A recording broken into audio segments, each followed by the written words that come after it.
김진의 돌직구쇼에 오신 여러분 반갑습니다. 김진입니다. 저는 오늘도 이곳 광화문 청계광장에 나와 있습니다. 아직은 날씨가 쌀쌀하지만 해도 일찍 뜨고 높이 뜨는 게 벌써 봄의 기운이 느껴집니다. 이제 곧 3월 봄도 얼마 남지 않은 것 같습니다. 폭행 및 배임 혐의를 받고 있는 JTBC 손석희 사장이 19시간 동안의 강도 높은 경찰 조사를 받았습니다. 1박 2일간의 조사를 받은 셈입니다. 손 사장은 전관 출신의 변호인 10명을 선임한 바 있습니다. 손석희 사장을 둘러싼 핵심 쟁점은 무엇일까요? 잠시 후에 이야기 나눠보겠습니다. 저는 비가 오나 눈이 오나 매일 아침 이곳에서 여러분을 기다리겠습니다. 김지의 돌직구쇼 지금 라이브로 시작합니다. 잠깐만요.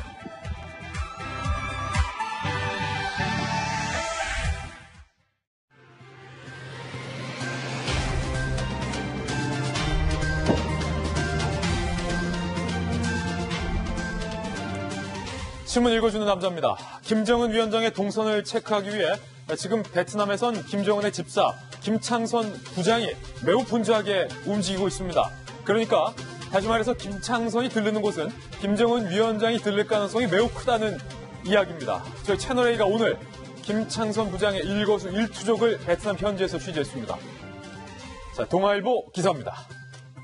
베트남의 삼성 공장 주변을 점검한 북한의 김창선 부장. 지금 사진 속에서는 김창선 부장이 차량에 탑승한 채 저희 취재진에 포착된 모습이 잡히고 있습니다. 베트남에는 삼성전자의 대규모 휴대전화 생산 공장이 2개나 됩니다. 이 두 곳 주변을 김창선이 모두 둘러봤다는 겁니다. 삼성전자의 베트남 법인은 전체 베트남 수출액의 25%를 차지할 정도로 어마어마합니다. 김정은 위원장이 삼성전자의 공장을 방문할 가능성이 커지고 있습니다. 다음 신문입니다. 이번엔 경향신문입니다. 김정은 위원장이 25일에 하노이에서 베트남 주석과 회담을 갖는다. 로이터 통신이 이렇게 보도했습니다. 이번 북미회담에 관심이 많은 것은 우리 대한민국뿐만이 아닌 것 같아요. 로이터 통신도 이렇게 관심이 많습니다. 트럼프와 회담 이틀 전에 국빈 방문해서 경제 시찰을 할 예상이 나오고 있는 겁니다. 잠시 후에 베트남에 가 있는 저희 채널A 취재진 카메라에 포착된 김창선의 모습을 생생히 공개하겠습니다. 다음 신문입니다. 이번엔 조선일보입니다. JTBC의 손석희 사장이 19시간 동안 경찰 조사를 받았습니다. 1박 2일 조사했습니다. 손 사장의 이야기대로라면 노멀하고 심플한 사건인데 그런 사건치고 조사 기간이 꽤 길었습니다. 손 사장이 이번에 선임한 변호사 10명의 규모도 이례적인 규모입니다. 핵심은 배임 혐의입니다. 손 사장은 개인적 사건을 덮기 위해 회사의 돈을 프리랜서 기자에게 제공하려 했는데요. 원칙대로라면 처벌 가능성이 크다는 이야기가 나오고 있습니다. 원칙대로라면 말이죠. 잠시 후에 이 이야기도 상세하게 나눠보겠습니다. 다음 신문입니다. 이번에 한겨레 신문입니다.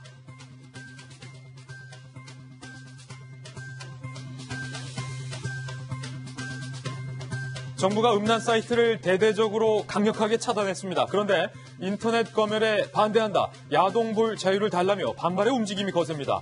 주말에 서울역 앞에선 50여 명이 시위를 했고 청와대 국민청원은 20만 명을 돌파했습니다. 단순히 야동을 못 보게 한다는 불만뿐 아니라 정부가 과도하게 자유로운 인터넷 시장을 움켜쥐려 한다는 비판도 함께 제기됩니다. 잠시 후 오늘의 핫플에서 다뤄보겠습니다. 다음 신문입니다. 이번엔 중앙일보입니다. 자영업자들의 빚이 609조 원에 달했습니다. 609조 원의 그늘. 상황이 이렇자 사채로 내몰리는 자영업자들이 부시기수로 늘어나고 있습니다. 부지기수로.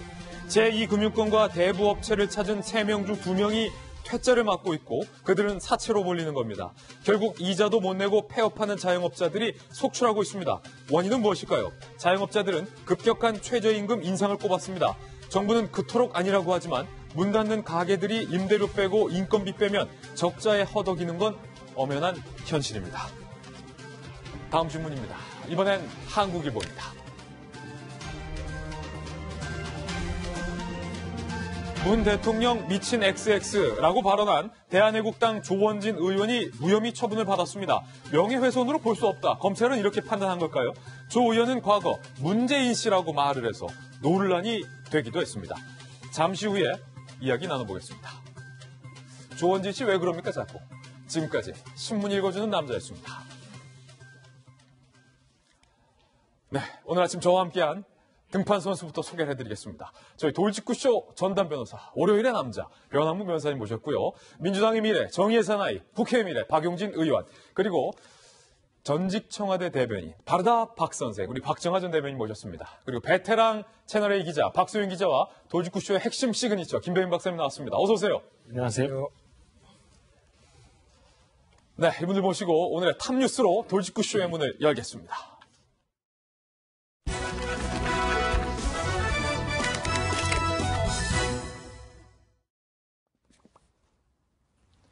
네, 북미 회담이 다가오고 있습니다. 오늘 저희들이 선정한 첫 번째 이슈부터 공개를 하겠습니다. 바로 이겁니다.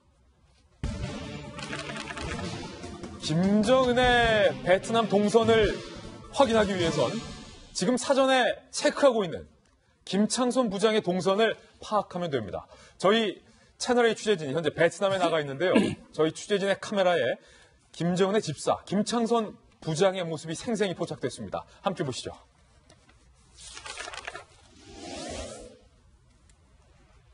자, 김정은 위원장이 묵을 걸로 예상되는 호텔 로비에서 김창선 부장의 모습이 보이죠. 그리고 김창선 부장을 둘러싼 북한 관계자들과 그를 둘러싼 베트남 호텔의 당국자들이 호텔 이곳저곳을 둘러보고 있습니다. 김창선 부장이 지금 손짓까지 하면서 굉장히 깨알짓이 이것저것을 지시하고 있어요.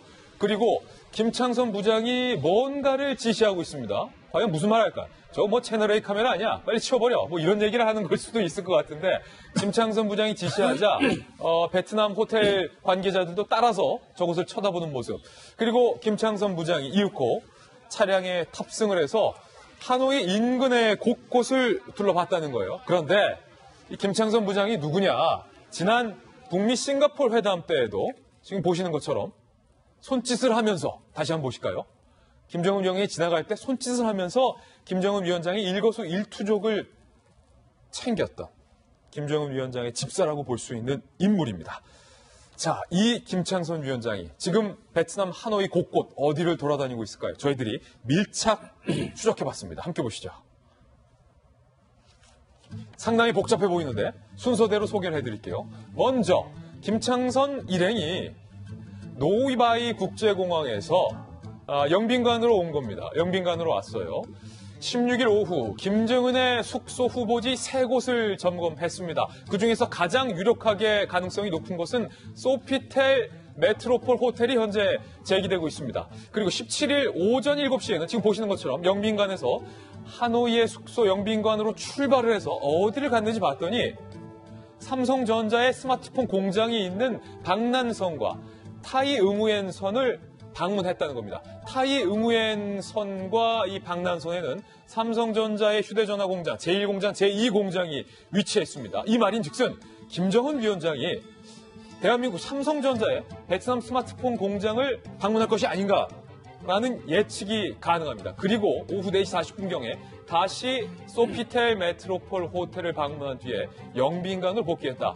소피텔 메트로폴 호텔을 2번 이상 체크했다는 것은 김정은 위원장이 저곳에서 묵을 가능성이 높다는 이야기이기도 합니다. 박소윤 기자, 네. 지금 열심히 북미 회담 취재하고 있는데 베트남에 있는 삼성공장, 스마트폰 공장, 이곳이 어디이고 김창선이 이렇게 챙긴다는 건 김정은 위원장이 방문할 가능성이 99.9%. 그랬으면 하는 게 이제 아마 여러 가능성 중에 지금 제기가 되고 있는 것 같은데요. 이 박린성이라고 하는 것은 베트남 경제의 대표적인 개혁 개방 을 표방한 곳입니다. 굉장히 큰 공단이 있는 곳인데요. 아까 말씀하신 것처럼 여기에는 삼성전자 휴대전화 공장이 있습니다. 그리고 이 타이 응우엔성에도 이 삼성전자 휴대전화 공장이 있거든요. 근데 굉장히 커요. 이 두 곳에서 이 삼성전자가 생산하는 휴대전화의 절반 가까이를 다 생산을 할 정도로 굉장히 크고요. 그뿐만이 아니고 축구장 420개 크기로 넓기도 하고 여기에 근무하는 인력만 해도 10만 명 가까이 됩니다. 10만 명이 이곳에 근무하고 있다. 네, 그렇습니다. 개성공단 폐쇄되기 직전에 가장 이제 사람들이 많이 근무할 때가 5만 4천여 명 정도 됐거든요. 근데 이것보다 많은 2배가 더 많은 그런 사람들이 여기에 고용이 돼서 근무를 하고 있는 거죠. 예. 김창선 그 부장 일행이 어제 바로 이 두 곳을 이렇게 지나쳐 간 건데요. 아무래도 내부에는 들어가지 않았다고 합니다. 그리고 삼성전자 측에서도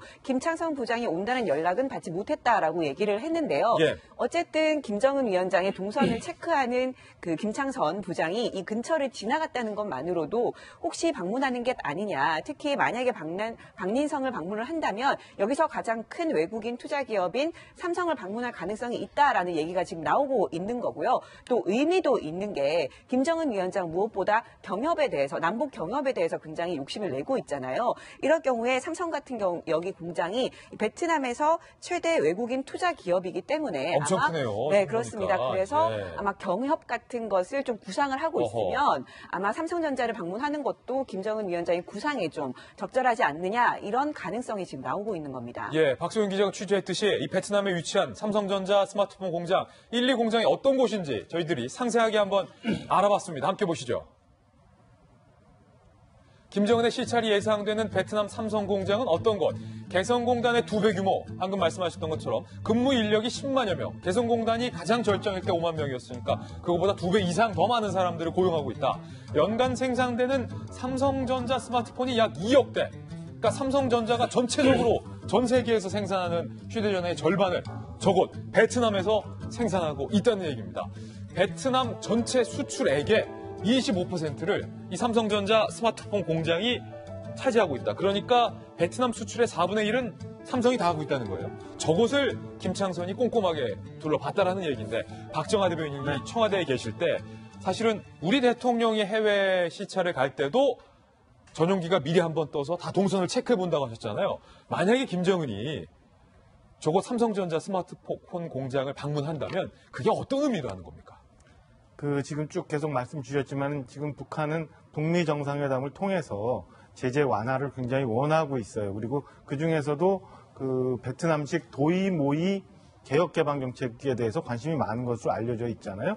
그러니까 지난번 9월 달에 평양 남북 정상회담 당시에도 이재용 부회장에 대해서 북한 측 인사들이 굉장히 관심을 많이 보였다고 알려져 있는데 이런 걸 보면 북한이 만약에 남북 경협이 재개돼서 진행이 되게 되면 삼성전자 핸드폰 공장에 대해서 굉장히 관심을 많이 갖고 있는 거 아닌가라는 식으로 추측이 되고 있고요. 김정은 위원장이 과거 애플 제품을 많이 쓰는 것이 자기도 모르게 저희들한테 포착이 됐는데 이번 방문 이후에는 뭐 갤럭시로 그럼 바꿔 쓰나요? 뭐? 만약에 잘 되게 되면 갤럭시로 바꿨을 수도 있죠. 그리고 어쩌면 북한산 갤럭시 폰이 나올 수도 있는 상황 아닌가라는 아주 조심스럽게 볼 수 있는데요. 김창선 부장이 사실은 우리로 치면은 의전비서관 플러스 외교부의 의전장 같은 사람입니다. 그러니까 김정은 위원장이 향후 베트남 체류하는 동안 지금 로이터 통신은 25일부터 북한 김정은 위원장이 베트남 국빈 방문한다는 얘기까지도 하고 있는데요. 확인은 되지 않았습니다만 이렇게 되면은 27, 28 트럼프와 북미 정상회담 기간까지 포함하면 한 5일 이상 베트남에 체류할 가능성도 있어요. 그럼 하나하나 김창선 부장이 지금 다니는 곳곳이 어쩌면 김정은 위원장이 다 다닐 수 있는 그리고 국내뿐만 아니라 그리고 북한 내 그다음에 미국 내뿐만 아니라 전 세계가 다 관심을 갖게 되는 그런 굉장히 중요한 동선이 될 수 있기 때문에 우리가 관심을 갖게 되는 겁니다. 지금 갔던 박린성에 있는 삼성 1공장 같은 경우는 지금 북미 정상회담이 있는 하노이에서 한 시간 정도지만은 그 위에 있는 중국 국경에 있는 이 공장 같은 경우는 동선이 굉장히 길어요. 그럼에도 불구하고 거기까지 갔다 왔다는 거는 김정은 위원장이 베트남까지 오는 동선도 아직 결정이 되지 않았고 어딜 갈지도 분명치는 않지만 분명히 베트남식 개혁개방 정책 그리고 삼성전자에 대해서 대단히 관심을 많이 갖고 있는 것을 보여주고 있는 상황입니다. 김창선의 동선이 지금 보시는 것만 해도 이렇게 화살표가 복잡하니까 아마 김정은 위원장도 이에 못지않은 활발한 방문이 이루어질 것으로 예상이 됐는데 김정은의 숙소도 연일 업데이트되고 있습니다. 이번에 유력한 숙소가 또 다른 숙소가 부상하고 있습니다. 일단 후보지부터 함께 보시죠. 김정은 숙소 예정지 5성급 호텔 3곳은 기존에는 멜리아 호텔이 유력하다. 왜냐하면 과거 베트남을 방문하는 북한 인사들이 멜리아 호텔에 묵었기 때문에 김정은 위원도 저곳에 묵지 않을까라고 예측을 했었는데 지금 저희 채널A 후배 기자들이 지금 베트남에 가 있어요. 그랬는데 조금 전 제가 베트남에 있는 취재 기자와도 지금 통화를 하고 들어왔는데 방송에 소피텔 레전드 메트로폴 호텔이 유력하다는 거예요. 김창선이 벌써 2번 이상 저곳을 방문했고 메트로폴 호텔 관계자들과 뭔가를 지시하면서 뭔가를 챙기는 모습이 저희 채널의 카메라에 단독으로 포착이 되기도 했었고 그리고 이 소피텔 레전드 메트로폴 호텔이 특히 이 프렌치 스타일의 정원, 그러니까 프랑스 양식의 정원으로 상당히 유명하다. 정원하면 프랑스, 베르사유. 김정은 위원장도 그걸 잘 알고 있을 거예요. 뭐 이 여하의 이유로 메트로폴 호텔이 유력하지 않느냐. 현지 소식통들도 이렇게 전하고 있습니다. 멜리아는 너무 많이 노출됐다. 그리고 인터컨티넨탈 웨스트레이크는 사방이 뚫려서 경우가 안 좋다. 소피텔 메트로폴이 유력하다. 그래서 이 호텔이 어떤 호텔인지 저희가 영상을 한번 준비해봤습니다. 소피텔 메트로폴 호텔. 자, 이게 바로 프랑스식 정원, 프렌치 가든. 김弁박사님, 네. 김정은 위원장이 특히 정원, 나무, 산책, 다리 뭐 이런 거에 좀 신경 쓰잖아요. 네, 맞습니다. 이 베트남 같은 경우는 한때 프랑스 통치에 대한 영향이 있기 때문에 하노이 곳곳을 돌아다니다 보면은 프랑스식에 대한 문화가 남아있는 건물들이 상당수가 보입니다. 저기에 대한 호텔도 우리나라 국민들이 다녀온 사람들이 많이 있어서 이 포털 사이트 등을 보게 되면은 후기에 대한 글들이 많이 올라와 있더라고요. 후기까지 지금 김弁네. 박사 조사했어요. 상당히 예쁘고 신혼여행으로 가기도 아주 적합한 곳이다라고 얘기가 나왔는데 예. 수영장은 별로 볼 게 없다라는 얘기들이 있기도 하고요. 예. 비용은 이 하노이에 대한 물가가 그렇게 높지 않은데 생각보다 비싼 호텔입니다. 5성급 호텔로서 상당히 좋은 호텔이지만 생각보다 그렇게 많이 알려지진 않은 것 같아요. 그러네요. 그래서 애당초에 김정은 위원장이 묵게 되는 곳이 바로 이 멜리아 호텔이 되지 않겠냐라고 얘기가 나왔지만 이미 너무나 많이 노출이 돼 있기 때문에 급격하게 동선을 좀 선회했을 가능성이 있는 것 같고요. 저기에 대한 장면들을 쭉 보다 보니까 굉장히 운치가 있고 예. 저녁에 나와서 이렇게 산책하기에는 참 더없이 좋은 곳이 아닌가라는 생각이 들었고요. 예. 바로 주변에 북한 대사관과 가깝습니다. 그러니까 대사관으로부터 여러 가지 지원을 받기도 좋고 바로 앞에는 호안기엠 호수라고 하는 이 하노이의 대표적인 호수를 끼고 있는 곳이기 때문에 여러 면에서 속도로 치기에는 나쁘진 않은 상황인 것 같은데요. 바로 밖을 나가게 되면은 하노이 시내 속에서 교통이 너무나 복잡합니다. 예. 그러니까 저기에서 오토바이 등을 통한 이 교통 체증 때문에 상당한 어려움을 갖고 있는데 이 호텔에서 트럼프 대통령이 묵을 것으로 알려지게 되는 JW 메리어트 호텔과는 한 10km 정도가 떨어져 있다고 하거든요. 예. 그 거리의 공간상의 문제를 과연 어떻게 극복하게 될 것인지 등의 문제가 있긴 하나 경호와 여러 가지 편의성을 담보로 아마 지금 얘기가 되고 있는 소피텔이 유력하지 않는가 이렇게 생각이 듭니다. 지금 영상을 보니까 또 제가 프랑스 파리에서 얼마 전에 연수를 다녀오지 않았습니까? 베르사유 궁전도 그렇고 대대로 이 프랑스의 왕족들은 정원사들을 두고 정원에 굉장히 집착하는 모습을 보여왔는데 지금 보고 계신 이 소피텔 호텔도 프랑스의 정원 양식과 상당히 닮아 있어요. 무슨 얘기냐면 나무와 풀들을 인위적으로 기하학적으로 조성을 해놓고 그리고 그 사이사이에 굉장히 길을 굉장히 단정하게 꾸며놓는 모습이 꼭 프랑스식 정원과 닮았다는 거예요. 어쩌면 김정은 위원장이 저 프랑스 스타일을 프랑스 정원을 자유롭게 산책하면서 우리 취재 기자나 아니면은 전 세계에서 몰려든 기자들에게 자유로운 양식으로 영어로 뭔가를 인터뷰할 가능성도 상당히 높아 보이는 장소인 것 같다라는 생각이 언뜻 들었는데 그런데 문제는 트럼프 대통령이 이번 북미 회담을 앞두고 북한의 비핵화와 관련해서 살짝 발을 빼는 듯한 발언을 했다는 겁니다. 최근 트럼프 대통령의 발언도 준비했습니다. 함께 보시죠. 갑자기 도널드 트럼프 대통령 이 다음 주면 북미 회담인데 비핵화라는 중차대한 목적과 관련돼서 한 발 뺐어요. 비핵화 속도에 대해 서두를 게 없다. 우리는 단지 핵실험만을 원하지 않는다예요. 그러니까 북한이 보유하고 있는 핵, 앞으로 보유할 핵들에 대해서 완전한 비핵화를 하는 게 아니라 저스트 추가적인 핵실험만 안 하면 돼 라는 식의 발언을 지금 갑자기 내놓은 겁니다. 박용진 의원님, 이게 전형적인 우려하는 우리가 스몰딜 아닙니까? 예, 그렇습니다. 미국이 그동안 장담해 왔고 우리와도 협의를 했었던 내용은 아시겠습니다만은 최종적이고 완전한 검증된 비핵화, FFVD라고 표현하는 그런 비핵화 방식이었는데요. 지금 트럼프 대통령이 15일 날 미국 현지에서 기자회견을 통해서 밝힌 내용을 보면 방금 김진 앵커가 말씀하신 것처럼 실험만 하지 않는 거 이렇게 이야기를 했고요. 그리고 수위를 상당히 낮췄습니다. 그래서 지금 미국과 국제 외교가에서는 트럼프 대통령과 미국이 바라고 있는 방식은 미국 본토에 대한 위협을 중지하도록 하는 것. 그러니까 핵실험도 더 이상 하지 않고요. 핵무기가 도달할 수 있는 이른바 대륙간 탄도미사일에 대한 실험을 중지하는 것입니다. 거기에 가로 열고 가로 닫고 들어가 있는 게 또 있습니다. 해외 이전을 위한 어떤 밀반출의 금지입니다. 이것을 두고서 뭐라고 얘기하느냐면 미국의 최대 동맹국인 이스라엘의 안전을 위협할 수 있는 중동이나 혹은 중동 지역의 테러 단체로 이전될 것을 가장 두려워한다고 하는 거예요.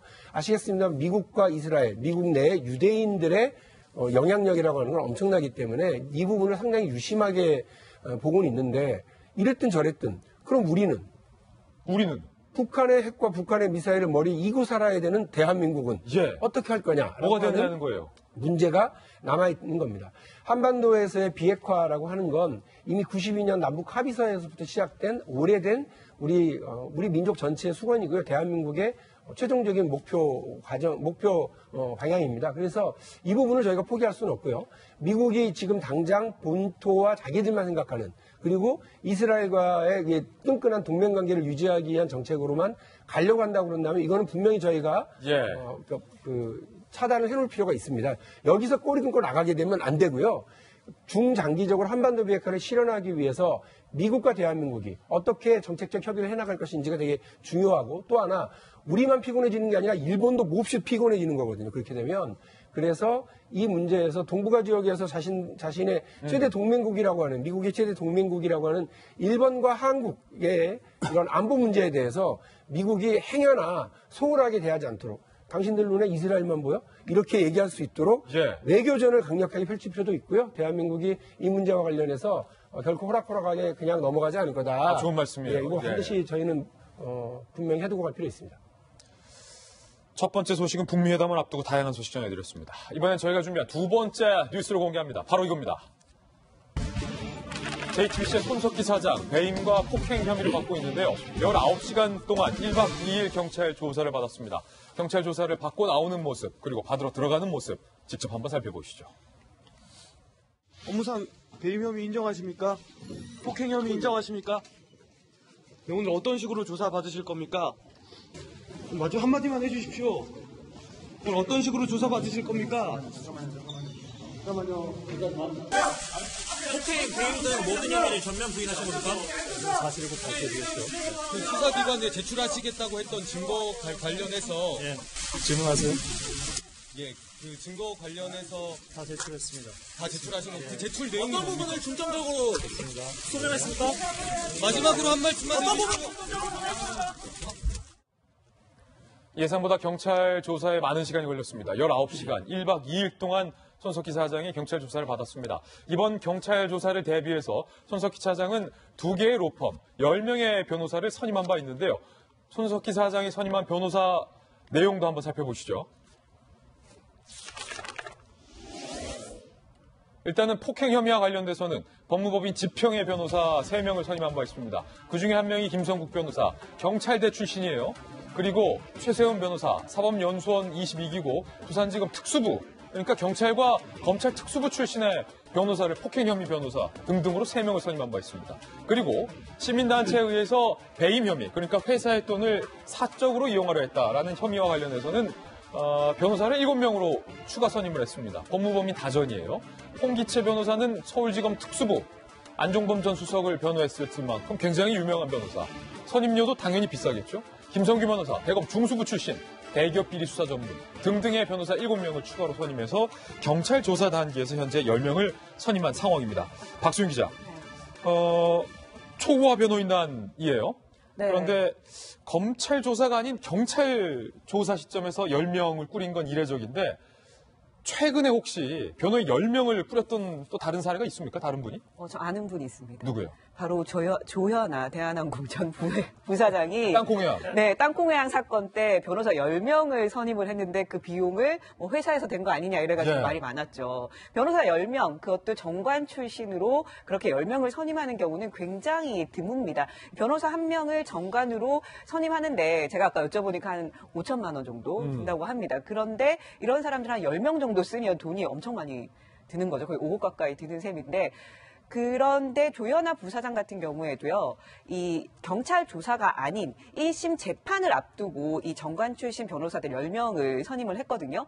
근데 손석희 사장처럼 경찰 조사 단계에서 정관 출신 변호사 10명을 선임하는 경우는 굉장히 드뭅니다. 예. 굉장히 강력하게 지금 대응을 하고 나선 거고요. 초반부터 절대 밀리지 않겠다는 의지를 강하게 내비친 것으로 보입니다. 그것뿐만이 아니고 지금 면면을 보면 부장검사 출신 특수부 검사, 뭐 대검 중앙수사검사, 뭐 중앙수사부 검사 이런 등으로 굉장히 면면이 화려하잖아요. 지금 그 손 사장 얘기를 들어보면 폭행도 아니었고 뭐 배임도 아니고 자기가 오히려 협박을 당한 상황이다라고 얘기를 하고 있는 상황에서 이렇게 정관 출신 변호사 10명이나 선임한 것을 보면 굉장히 어떻게 보면 좀 너무 많이 대응한 거 아니야? 이런 네. 생각이 들 정도로 지금 강하게 대응하고 있는 거죠. 변호사님 나와 계시니까 여쭤볼게요. 변호사 변호사님, 보통 1심 재판을 앞두고, 뭐 조현아 부사장도 제가 기억하기로는 1심 재판을 앞두고 10명의 초호화 변호인단을 꾸렸다라는 기사가 났는데 경찰 조사 단계에서 10명을 선임하는 건 이례적이죠. 상당히 이례적이죠. 보통 많아야 2-3명 정도를 선임하게 될 것이고,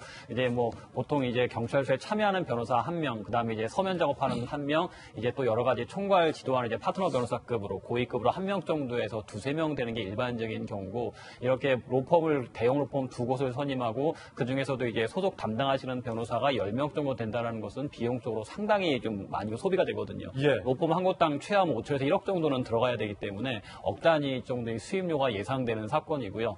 손석희 사장 얘기대로 정말 자기가 오히려 억울하고 협박을 당했었고 피해를 당했었던 것이고 진실이 밝혀진다고 한다면 그렇게 많은 변호인들을 선임할 필요가 없겠죠. 정말 자신의 진실을 이야기하고 이 과정에서 자신이 갖고 있는 자료를 그대로 공개한다라면 사실 수사 과정에서 충분히 경찰들로 납득을 할 수가 있을 것이거든요. 근데 그것이 아니라 뭔가 자신의 말을 하기 위해서 여러 사람의 도움이 필요한 것 자체가 스스로 생각하기에도 내 말이 뭔가 잘 납득이 안 되는구나라는 거 보일 수밖에 없을 것 같습니다.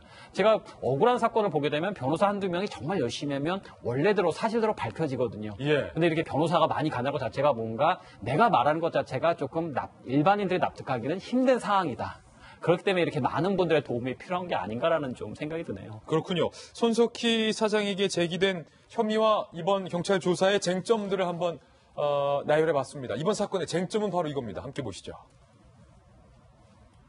먼저 첫 번째는 폭행 여부를 가려내는 게 쟁점일 거예요.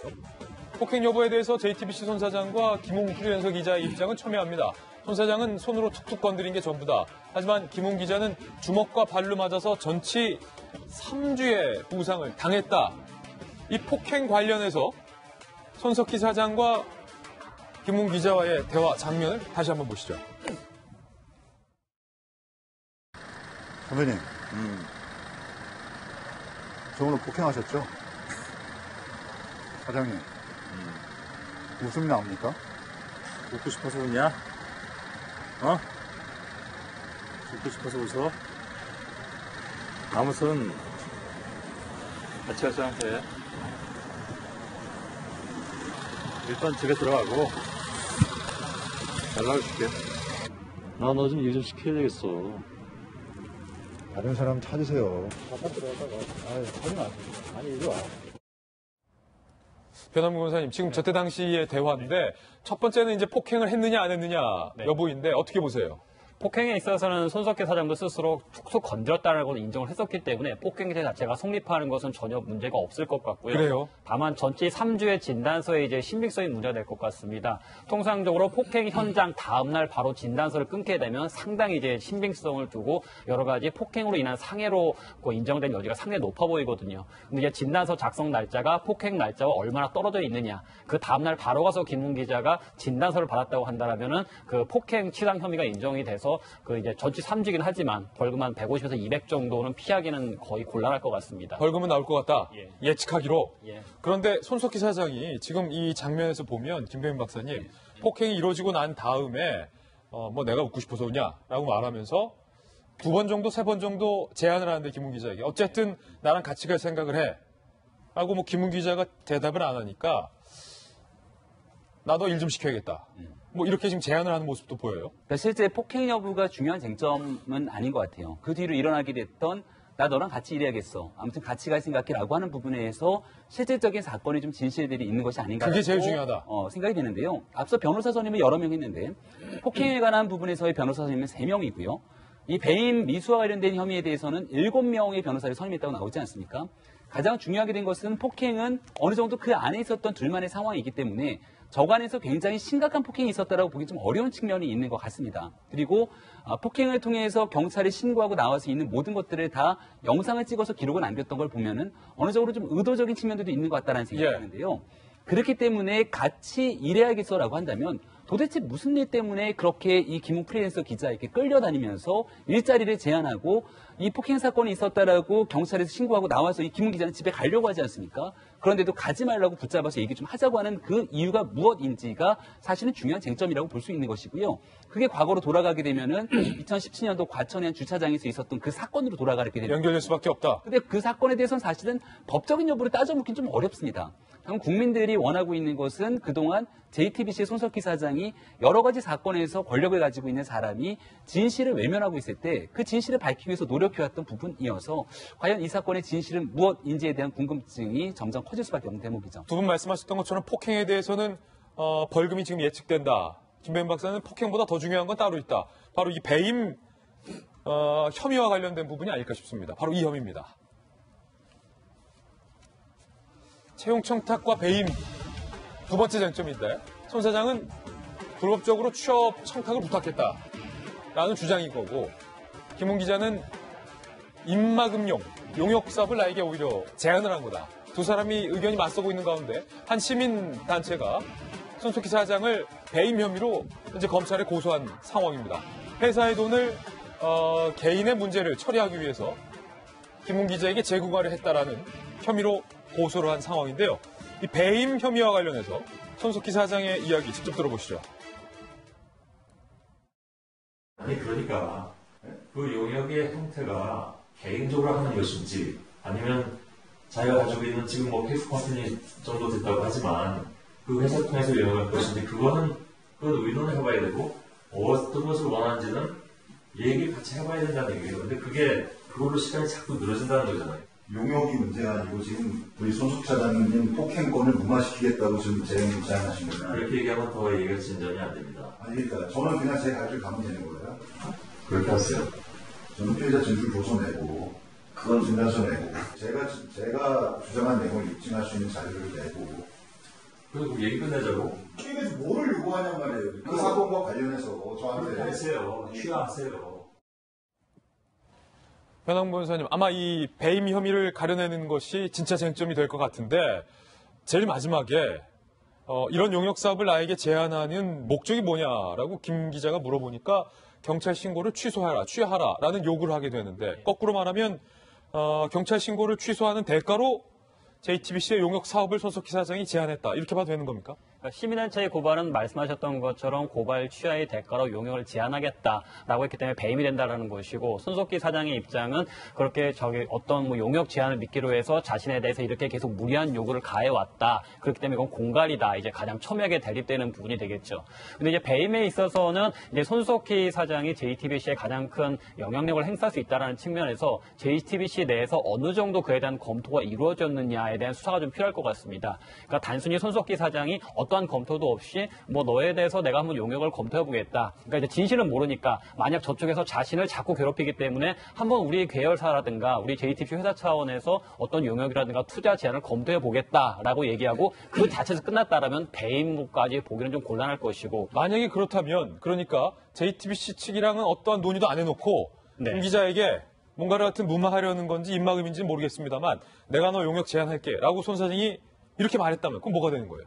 근데 이제 그러면 당연히 일반적으로 그럼 사기 아니냐 생각을 하시겠는데 사기라는 것은 상대방을 속여서 상대방으로 하여금 경제적인 피해가 가야 되는 겁니다. 그러니까 여기서는 내가 너에게 어떤 용역을 제안해 줄게 그 대가로 고소를 취하를 해. 고소 취하라는 것은 경제적 문제와는 관련 있는 것은 아니거든요. 그러니까 뭐 사기라고 보기는 좀 곤란할 것 같고 일단 이 사건에서 검찰은 JTBC 내부적으로 아니면 계열사에서 그 사업 투자라든가 용역과 관련해서 실질적인 검토가 이루어졌느냐. 만약 관련된 문건이라도 하나더라도 나온다면 손석희 사장이 배임 미수를 피하는 것은 상당히 곤란할 것으로 좀 보여요. 손 사장이 대화 내용 중에 보면 JTBC 모 국장과 내가 얘기를 다 했다라고 실명도 등장했는데 만약에 그 국장이 손 사장과 김웅 씨의 용역 사업 이야기를 얘기한 것이 확인이 된다면 그렇죠.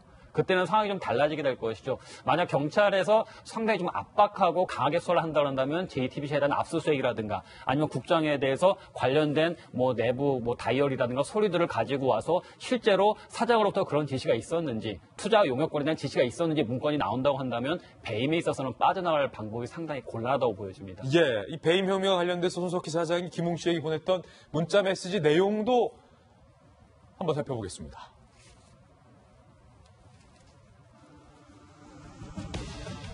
1년 계약 직후 정규직 전환하는 것을 제안했었고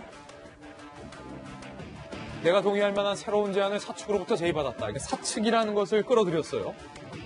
이게 손석희 사장이 그러니까 김웅 씨에게 그냥 본인이 자의적으로 한 얘기인지 아니면 사측과 얘기가 된 건지가 중요하다는 거죠. 변함훈 변호사님의 이야기에 따르면 그날 손석희 사장과 김 씨와 변호인 셋이 만났어요. 투자 용역 계약을 그 자리에서 그 만남의 자리에서 문자 메시지를 그치지 않고 변호사 사무실에서 제안을 했다는 거예요. 그리고 1월 19일 새벽에 용역 2년 계약 월수입 1,000만 원을 보장하는 방안, 구체적인 계약 기간과 월수입 1,000만 원까지 이야기가 나옵니다. 그러자 김웅 기자가 용역 거래 등을 거부합니다. 라는 내용까지 나온 상황. 제가 법률 전문가 아니고요. 뭐 관련해서 정확하게 알 수는 없습니다만 사적으로 제가 존경하는 우리 병남변 변호사님하고 이런저런 얘기했을 때 법률적인 전망이 틀린 경우가 있었기 때문에 저도 좀 자신 있게 이렇게 얘기를 좀 드린다고 치면 변호사 사회적 지위를 가지고 있는 분이 또 책임이 있는 분이 변호인단을 적극적으로 꾸리는 것 가지고요. 그걸 가지고 문제 삼을 필요는 없다고 저는 봅니다. 우리가 사람이 뭐 숨기려고 많이 뿌리나 봐. 이렇게 예측하는 건 좀 합리적이 않다고 보고요.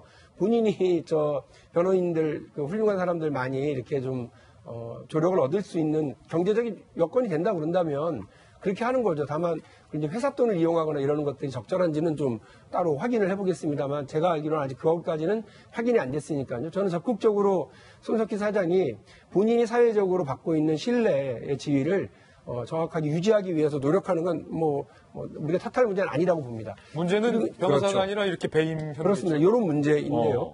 여러분 사장님이 가지고 있는 회사 운영과 관련된 혹은 언론사 운영과 관련된 재량권의 영역이라는 것이 있을 수 있다고 저는 봅니다. 저것이 지금 일방적으로 김 기자 쪽에서는 나에 대한 폭행에 대한 어떤 사건 무마라고 주장을 하고 있는 거고 손석희 사장으로서는 저 부분과 관련해서 본인이 재량권에 있는 방송국 운영이라든지 뉴스 제작과 관련된 재량권에 있는 문제임을 잘 해명하면 되는 문제다. 요거는 이제 법률적으로 다퉈야 될 문제가 아닐까 싶습니다.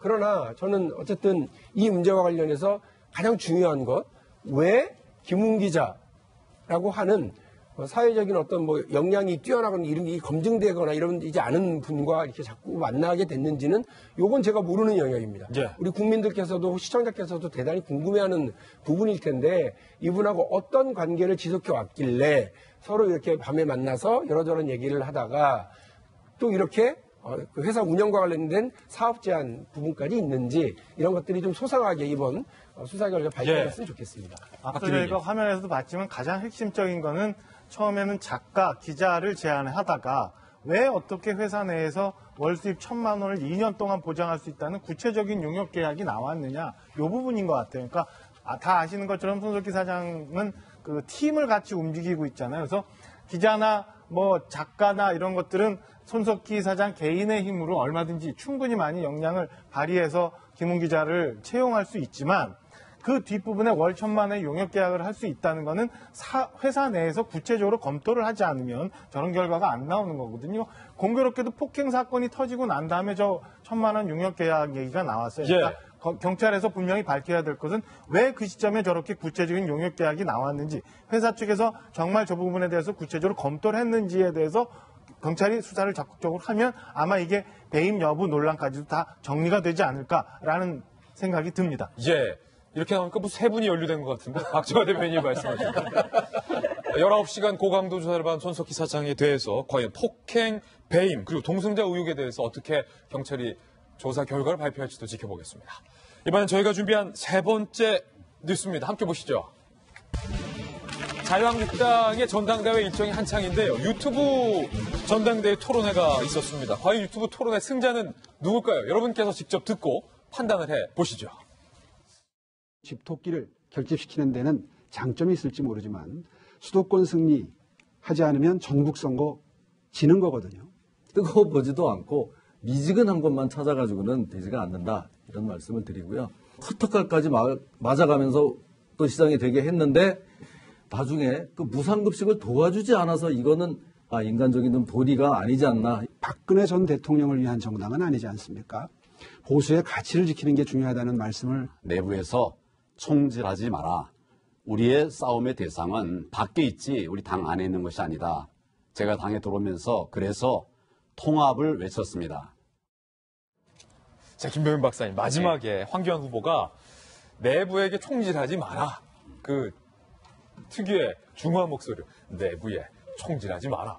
이거 누구들이라고 한 말입니까? 1차 토론회에서 황교안 후보에 대한 여러 가지 검증 작업들이 있었는데요. LCT에 관한 논란, 그리고 아들에 대한 병역 문제에 대한 논란을 오세훈 후보가 적극적으로 제기를 합니다. 이거 오 후보의 한 말이다. 아마도 이런 부분들을 이야기한 게 아닌가라는 생각이 드는데요. 토론회 재밌습니다. 당대표 세 분의 후보가 나왔잖아요.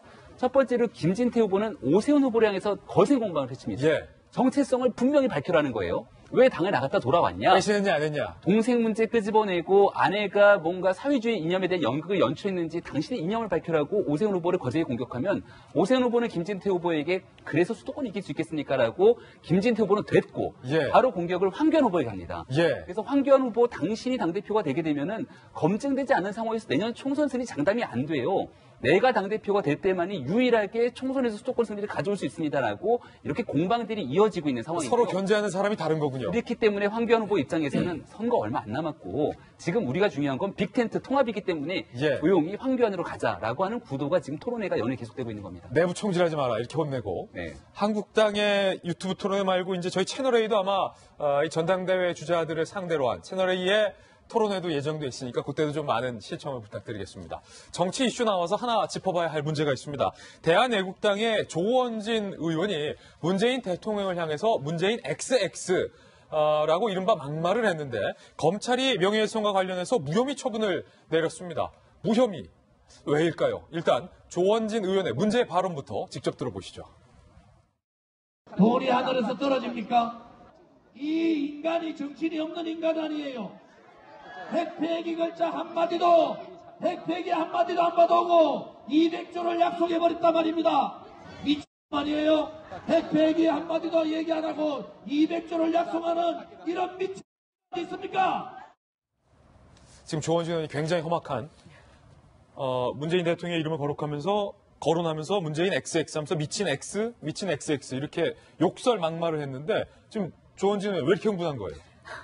지난해 4월에 서울역 광장에서 태극기 집회가 크게 열렸습니다. 태극기 집회에서 이렇게 연단에 올라가서 문재인 대통령의 대북 정책을 비판하면서 한 얘기인데요. 대북 정책을 비판하고 태극기 집회다 보니까 좀 흥분을 해서 이렇게 욕설까지 하는 상황이 벌어진 겁니다. 이를 두고 더불어민주당이 이에 대해서 검찰에 고발을 하면서 지금 이번에 수사가 이루어진 건데요. 이 욕설을 한 것 자체도 문제고요. 200조라고 얘기한 것도 사실 확인되지 않은 사실과 다른 부분이죠. 이 부분을 두고 이제 문제를 삼은 건데 이 명예훼손을 두고 검찰에서는 명예훼손은 아니다라고 결론을 내린 겁니다. 명예훼손 같은 경우에는 피해가 분명하게 적시가 돼야 되거든요. 그런데 이 피해가 명확치 않았기 때문에 이렇게 명예훼손에 대해서는 이렇게 무죄로 지금 판결이 났습니다. 보통 이렇게 욕설을 하면 명예훼손보다는 모욕죄로 많이 더 고소를 하거든요. 그런데 모욕죄 같은 경우에는 친고죄예요. 친고죄다 보니까 피해를 당하는 사람이 직접 고소를 해야 됩니다. 그러니까 문재인 대통령이 직접 고소를 했어야 되는 거죠. 근데 대통령이 그러지 못하니까 명예훼손으로 걸었고 이에 대해서는 무죄 판결이 난 겁니다. 조원진 의원의 무혐의 처분 그 이유는 무엇일지 검찰 측의 설명도 저희가 한번 준비해봤습니다. 함께 보시죠. 자, 변호부 선생님께 좀 여쭤봐야 될 것 같은데 아니 허위 사실 적시에 의한 명예훼손 혐의로 민주당이 걸었을 때만 해도 조원진 의원이 뭐 미친 XX라고까지 문재인 대통령에게 얘기를 해서 처벌받겠구나 싶었는데 고의성이 인정하기 어렵다라고 돼 있어요. 고의성. 일단 좀 분리해서 보셔야 될 것이 미친 XX라는 분은 명예훼손이 아니라 모욕죄거든요. 욕설을 한 거기 때문에 그분은 이제 모욕죄가 성립돼야 되는데 우리 박 차장님이 말씀하셨던 것처럼 고소가 없었기 때문에 처벌할 수 없다. 그럼 이제 문제가 되는 것은 북핵 폐기를 약속하지도 않았는데 200조 원을 준다고 약속을 했다. 그 부분이 허위사실에 의한 명예훼손 되는 것이 아니냐. 그 부분을 수사했던 것으로 보여집니다. 그런데 이제 검찰의 입장에서는 판단했을 때 북핵 폐기를 약속하지 않고 200조 원을 약속했다라는 것은 현 정부의 대북 정책이 그 비핵화라든가 북핵 폐기가 확정되지 않았는데도 대북 경협 완화에 대해서 경협 제재 해제하고 경협에 대해서만 그 일방적으로 많은 약속들을 하려고 하고 있다. 이것은 잘못된 대북 정책이다라는 의견 진술로 봐야 될 것이다. 라고 판단을 했었던 것 같습니다.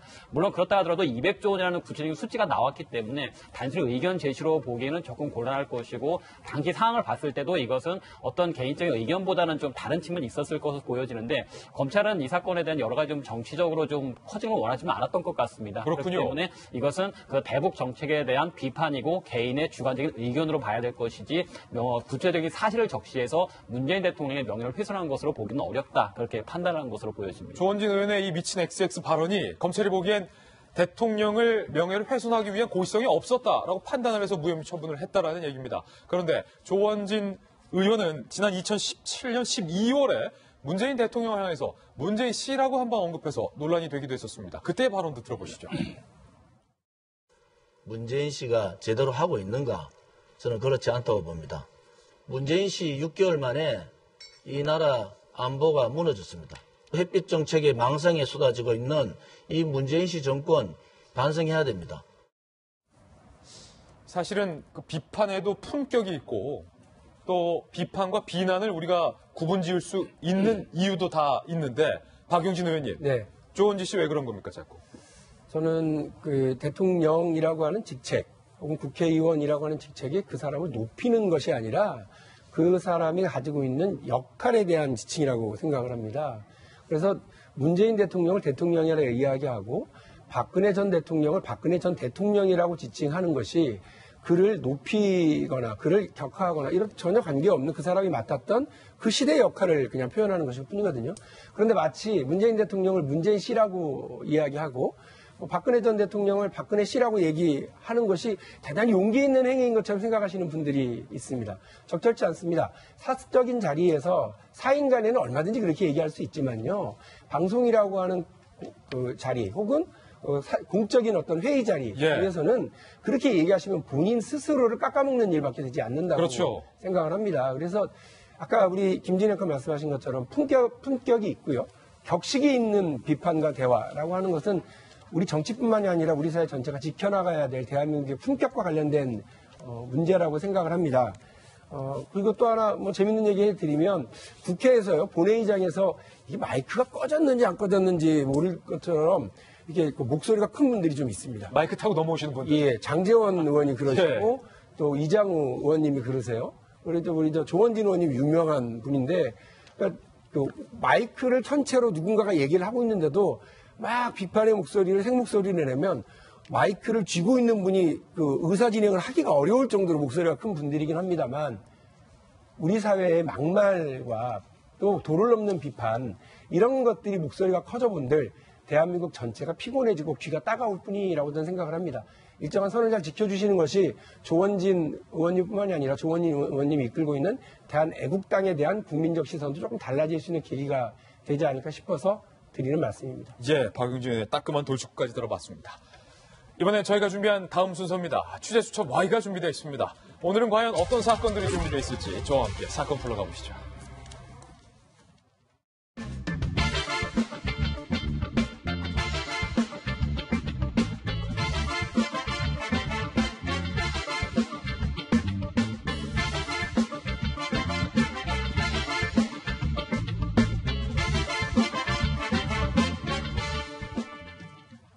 네, 취재수첩 Y입니다. 저희 도직구조 수사반장이자 대한민국 최고의 수사통 백희종 팀장님 모셨습니다. 어서 오세요. 네, 안녕하십니까. 그리고 변함우 변호사님도 함께하겠습니다. 이 두 분과 함께 풀어볼 첫 번째 취재수첩 속 사건부터 함께 살펴보겠습니다. 동전을 던진 승계 그리고 그 동전을 맞은 택시기사는 그 자리에서 사망을 했습니다. 이 사건 공분이 날로 커지고 있습니다. 사망한 택시기사의 며느리가 청와대 국민청원 게시판에 올린 글이 많은 사람들의 공감을 사고 있습니다. 먼저 이 택시기사와 승객 사이에 무슨 일이 있었던 것인지 그 영상부터 생생히 살펴보시죠. 가라고. 아니, 욕 그러지 말고요. 가! 아이, 때문에 이렇게 얘기하는 거야. 가! 왜 저래? 아니, 왜 욕을 왜 자꾸 툴툴거려? 가라면 가지! 제가 꺼내볼 테니까. 얼마야? 야! 4,100원! 택시 기사니까 넌 택시 기사만 하면 돼. 택시 기사!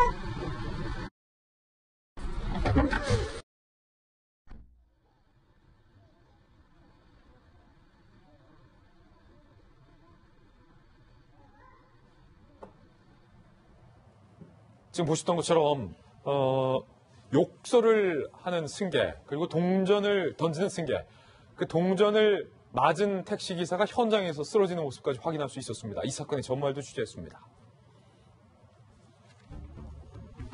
동전 택시기사 사망 사건 많은 국민들의 공분을 사고 있어요. 며느리가 나섰습니다. 우리 아버님을 죽음에 이르게 한 이 택시기사를 제대로 처벌해 달라는 겁니다. 지난해 12월 새벽 3시 인천의 한 아파트 지하 주차장 승객이 지금 보셨던 것처럼 손님에게 말투가 그게 뭐냐 택시기사에게 욕설, 폭언, 동전까지 던집니다. 이후 말다툼 중 쓰러진 A씨가 병원에 이송됐지만 사망을 했고 사인은 급성 심근경색으로 나왔어요. 승객 B씨는 폭행치사 혐의로 긴급 체포됐고 CCTV 분석 결과 동전을 던진 행위 외에 다른 정황은 포착이 안 됐다는 이유로 불구속 입건이 됐고 단순히 폭행치사가 아니라 폭행 혐의만 적용돼서 검찰에 송치됐습니다. 그러니까 이 사람의 폭행이 사망에 이르게 했다는 폭행치사 혐의가 아니라 단순히 동전으로 때렸다라는 폭행 혐의만 적용이 된 거고 이 부분에 사람들이 분노하고 있는 거예요. 며느리가 나섰습니다. 가해자로부터 최소한의 진심 어린 사과를 기다렸지만 최근 SNS로 가해자가 평화로운 셀카 사진을 올리면서 면접 준비 중인 모습을 봤다는 거예요. 며느리의 주장에 따르면 동전을 던지고 택시기사를 사망하게 한 이 가해자는 본인의 면접 준비 모습을 셀카로 올렸던 모양이에요. 나의 기다림은 착하게 온 것 같다. 그러면서 아버님은 운동 관련 직업에 종사하셨으며 돌아가시기 직전까지 꾸준히 운동하셨던 분이다. 그러면서 사고 한 달 전 건강검진 결과도 이상이 없었다. 아버님 죽음에 가해자의 행동이 단 1%의 영향도 안 끼쳤는지 묻고 싶다. 아기가 가득 담긴 동전을 몸에 맞는 일은 평생 단 한 번 겪어보기 어려운 일이다. 왜 폭행치사 혐의가 적용되지 않았는지 이해할 수 없다. 강력히 처벌해달라. 18,000명 이상이 현재 청원에 동의를 하고 있는 그런 상황입니다. 백준호 팀장, 일단은 그냥 가, 세워, 욕설, 폭언, 동전까지 던졌던 승객 면접 준비하고 있다는데 알고 봤더니 30대의 새파랗게 어린 승객이었어요. 네, 지금 이 사건을 보면 정말 금도를 벗어난 행동이다. 예. 전국에 30여만 명의 택시 기사분이 계시고요. 그 가족분들까지 합치면 거의 100여만 정도 되는 택시 관련한 그 가족분들이 계시거든요. 근데 이 사건을 보면서 지금 지하 주차장까지 내려간 겁니다. 예. 통상적으로 택시를 타면 이게 새벽 3시인데 지하 주차장까지 안 가고 아파트 입구에서 여기서 내려서 걸어가시죠 이렇게 하거든요. 보통 그렇죠. 근데 이제 이분이 승객이 가해자가 술이 취한 상태였어요. 그러니까 내가 바로 엘리베이터 타고 올라갈 수 있는 지하 주차장까지 가줘라고 한 거예요. 예. 그러면 그렇게 해서는 거기서 내리고 요금을 지불을 하면 되는데 거기서 계속 시비를 하고서 그 다음에 저 동전이 어디서 나온 줄 알아요? 그 본인 호주머니에서 꺼낸 게 아니라 바로 그 자기 차 옆에 있었어요. 자기 차가. 거기서 문을 열고 평소에 돈을 지불하고 남은 동전을 꺼내가지고 9개, 10개, 11개 세면서 폭언 욕설을 하면서 택시 기사분한테 던진 겁니다. 그 동전을 맞기도 하고 안 맞기도 했지만 결국은 70세 된 이분이 새벽 3시에 지하 주차장까지 가서 승객을 안전하게 내려줬는데 그런 대접을 받으니까 분노가 얼마나 심했겠습니까? 예. 그 분노를 참다가 급성심근경색으로 결국 사망하신 거예요. 부정 결과 급성심근경색인데 과연 이게 폭행죄로만 송치가 돼야 되냐? 그 물건, 그러니까 동전이 위험한 물건은 아니라고 하더라도 결국 몸에 맞으면서 그 사람이 피해자가 강력한 분노를 참는 이 형태가 소위 말하면 심장이 우열, 이 심장으로 통하는 관상동맥 같은 게 이게 커질 수가 있거든요. 분노가 심해지면서 제가 변사 사건을 많이 취급을 했고 부검도 직접 참여를 했기 때문에 아는데요. 외력만 꼭 있어서 그런 게 아니라 강력한 어떤 분노를 야기하는 형태가 오면요. 심근경색이 오는 경우가 있습니다. 이 부분은 검찰과 법원에서 상당히 다툼이 있을 걸로 예상이 됩니다. 수사당국의 폭행 혐의, 단순한 폭행 혐의 적용이 상당히 아쉬운 대목인데 백 팀장님, 지금 이 며느리분이 얼마나 맺힌 게 많으면, 얼마나 억울하면 우리 시아버님이 평생 운동만 했었고 지난달에도 건강검진을 했었는데 건강하게 나오셨다. 며느리는 나보다도 새파랗게 어린 이 30대 승객에게 동전을 맞아봤다라는 것이 극심한 스트레스로 작용을 했다. 근데 알고 봤더니 이 사람은 평화롭게 면접 준비하면서 셀카 찍어서 SNS에 올린다는 거예요. 이제 가족들의 전언에 의하면 그래도 가해자가 비록 불구속 입금 송치가 됐지만 피해자인 우리 집에 사과를 하거나 내지는 어떤 노력을 좀 할 걸로 예상을 했습니다. 그럼에도 불구하고 전혀 연락도 없는 거예요. 그러니까 폭행은 해봐야 벌금 정도고 기소유예 처분 받을 가능성도 있다라고 판단을 했겠죠. 뭐 자문도 구했고. 그럼에도 불구하고 이 가족들은 너무 억울한 거예요. 그래서 이제 그 SNS상을 뒤져보니까 이 가해자라는 사람이 태연하게 웃으면서 면접 시험을 준비하는 글과 사진을 올린 겁니다. 이걸 보는 그 피해 당한 가족분들은 어떤 심정이었을까요? 그래서 어떻게 합니까? 사적인 그런 어떤 제재는 안 되지 않습니까? 그렇기 때문에 국민청원을 올렸는데 저는 이 국민청원 제발 좀 글 좀 많이 올렸으면 싶어요. 제가 이 방송이 적절한지 모르겠지만 이런 부분들 금도를 벗어나 이분이 나이가 30입니다. 그리고 피해자 되시는 분은 70이란 말이죠. 참 부모님을 안 계십니까? 이분이 가해자가 부모님 안 계시는가요? 자, 지하 주차장까지 내려주고 안전하게 모셨으면 적어도 부모님보다 훨씬 어떻게 보면 나이가 더 많을 수도 있습니다. 이분에게 그런 어떤 폭언 욕설을 하고 그다음에 본인은 태연히 돌아가서 잠을 자고 그다음에 면접 시험 준비를 하는 걸 사진에 올리고 과연 이런 건 금도를 벗어나지 말아야 된다는 거거든요. 자기가 저지른 죄에 대해서 결과적으로 그런 피해, 희생이 생겼으면 적어도 가족에게 찾아가서 사죄를 드리고 용서를 구하는 이런 모습이 그나마 그래도 인간적이다. 그리고 반성할 줄 아는구나 하는 건데 이 부분 저는 검찰에서 뭐 강력한 기소 의견을 달아서 법에서 법정에서 다툼이 있었으면 좋겠습니다. 지금 이게 법적으로 쟁점이 되고 있는 부분이에요.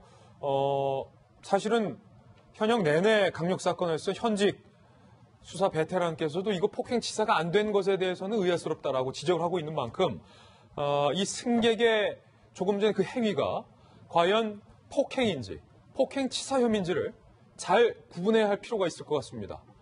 그런 의미에서 다시 한번 대화 내용과 사건의 모습 함께 보시죠. 뭘 가요 앞으로 가 가라고. 아니 욕 그러지 말고요. 가 때문에 이렇게 얘기하니까 가. 왜 저래? 아니 왜 욕을 왜 자꾸 툴툴거려. 가라면 가지. 제가 보내볼 테니까. 얼마야? 4,100원. 택시 기사니까 넌 택시 기사가. 택시 기사.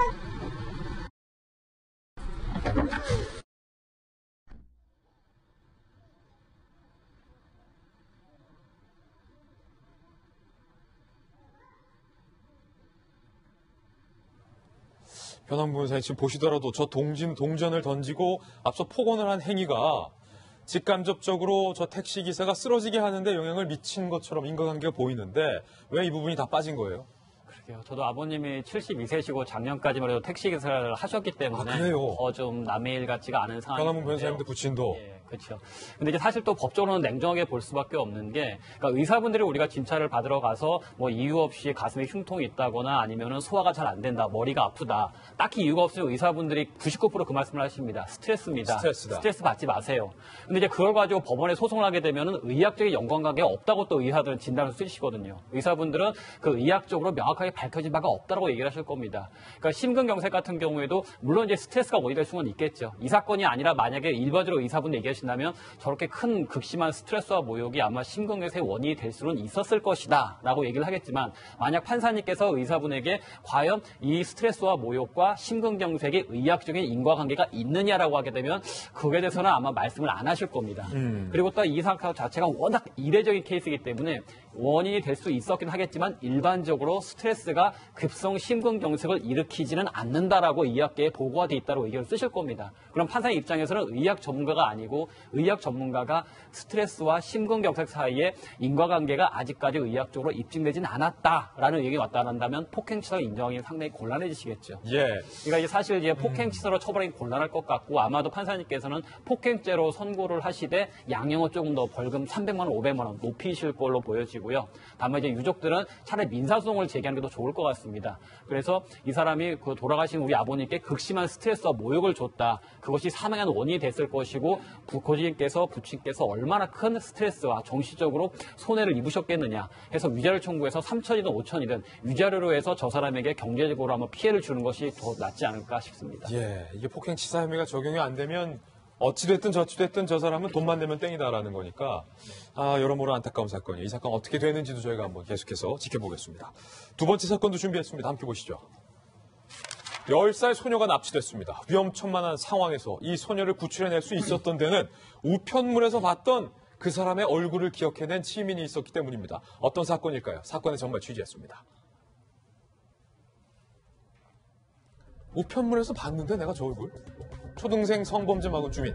지난 14일 오후 4시경 전남 강진군 길가에서 술에 취한 이모 씨 49살, 친구들과 걸어가는 A양 10살을 뒤따라가서 부모가 누구고 어디 살지 않느냐?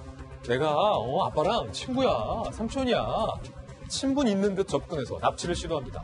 전형적인 납치범의 패턴이에요. A양은 저항했지만 소용이 없었습니다. 그 모습을 목격한 50대 여성 B씨가 저 남자? 성범죄자 우편물에서 본 얼굴인데 얼굴을 기억해낸 겁니다. 112에 신고했어요. 이 씨는 A양을 납치해서 300m 정도 끌고 가고 있었어요. 하지만 재빨리 신고를 했던 덕분에 5분 만에 검거할 수 있었습니다. 알고 봤더니 이 씨 강간치상 혐의의 전과가 있었고 출소 한 달 만에 범행을 했고 무직, 전과 5범, 전과는 아동상대 성범죄 전력이 있었습니다. A양의 학교와 집, 부모 등을 사전에 치밀하게 파악했던 것으로 드러났습니다. 경찰 관계자는 이렇게 얘기했습니다. 신고자가 자식을 둔 부모로서 성범죄 신상정보등록 대상자 사진을 유심히 보고 얼굴을 익혀뒀다고 표창장 수여와 신고보상금 지급할 계획이다. 맥히니스입니다. 이 주민이 평소에 성범죄자 우편물을 유심히 보지 않았더라면 혹은 이 주민이 보더라도 그 얼굴을 기억해내지 못했더라면 또 한 명의 10살 소녀가 끔찍한 일을 당할 뻔했어요. 네. 지금 여기 사건을 취급하고 있는 사람이 조규향 서장이라고. 조규향 제 서장. 후배입니다. 조 서장. 예, 아침에 그 취재 Y 수첩 때문에 좀 꼭 취재를 하거든요. 그렇죠. 그 유독관 팀장이 이제 이 사건을 수사를 했는데요. 예. 지금 이 지역이 제가 가장 이 사건 뉴스를 접하면서 저도 끔찍했는데 조규향 서장도 아침에 그 얘기를 하더라고요. 깜짝 놀랐답니다. 보고를 듣고. 왜 그러냐면 2000년 6월 달에 김성주 9세된 초등학교 2학년이 퇴근길에 납치된 사건이 있어요. 예. 그다음에 2001년도 정확하게 1년 만에 2001년 6월 달에도 하은이 사건. 예. 그러니까 성주 하은이 실종 사건이라고 하면 굉장히 유명한 사건입니다. 예. 이 사건이 지금도 미제입니다. 그 사건인데 지금 똑같은 형태예요. 그러니까 이 50세 된 신고자 이분이 9시에 강진경찰서에서 지금 표창과 신고 포상금을 지금 지급한 시 끝났습니다. 예.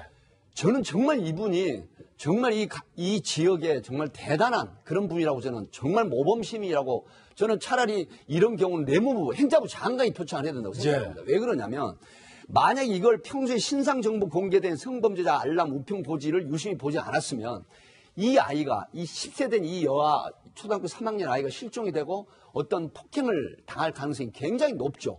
자, 이 범인은 누구냐면 2016년도에 주거 침입을 해서 이 강간을 하고 그다음 부녀자를 강간하고 1년 6월에 징역을 받고 작년 12월 말에 출소를 했던 사람. 엄청난 끔찍한 범죄를. 그런데 출소하고 나서 얼마 안 돼서 강제추행 사건을 또 저질러서 계류 중인 사건인데 이 상태에서 이 사람이 여기 사는 사람이 아니라 인근 구에 사는 사람. 예. 그렇다고 하면 본인 주거지 사는 게 아니라 인근에 있는 다른 시군에 와서 이 아이를 납치하려고 했단 말이죠. 그 이유를 한번 생각을 해보세요. 지금 경기도에서 있었던 유명 사건 있었죠. 고출소 하죠. 청송에서. 그 사건의 피해자도 지금 영구 장애를 앓고 있는 아이잖아요. 초등학생입니다. 부모를 가진 부모들 끔찍한 사건입니다, 이게. 예. 근데 이 시민이 평소에 유심히 보고 있다가 이거를 신고를 해주는 바람에 결국 지구대가 출동을 해서 체포를 현장에서 했어요. 16일 날 토요일 날 영장이 발부됐습니다. 정말 저는 이 시민, 이 사건도 중요하지만 이 신고를 한 시민 정신 예. 정말 높게 그렇게 말씀을 드리고 싶습니다. 이 시민이 얼굴을 기억할 수 있었던 건 모두 성범죄자 우편 고지 제도 덕분입니다. 변호무 변호사님, 그 성범죄자 우편 고지 제도가 뭔지 좀 한번 설명해 주시죠. 일정 범죄를 범했을 경우에는 그 사람이 사는 거주지 인근에 사는 지역 지민들에게 신상정보 공개 명령을 내리게 됩니다. 그럼 성범죄자의 사진과 이 사람의 주소를 해당 지역 주민과 어린이집에 알리게 되는 제도죠. 사실 이제 아이를 둔 부모 같은 경우에는 이 성범죄자 우편 고지를 통해서 온 우편물들을 상당히 자세히 보실 겁니다. 저도 주변에 누가 살고 있나 자세히 보고 있는데 예. 이 제도를 통해서 아마 이번에 또 한 번 큰 사고를 막을 수 있었던 것 같습니다. 자, 정말 좋은 제도가 잘 되어 있다. 아마 이 방송을 보고 계신 시청자 여러분들도 성범죄자 신상 알림이 제도가 있다는 사실 인지하시고 미리미리 얼굴을 기억해 두셔야 될 것 같습니다. 두 가지 사건 두 분과 함께 풀어봤습니다. 감사합니다. 다음 순서입니다.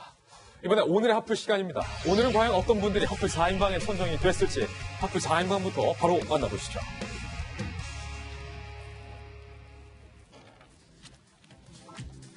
클럽 버닝썬이 결국 영업 정지됐다는 소식 들어와 있고요. 그리고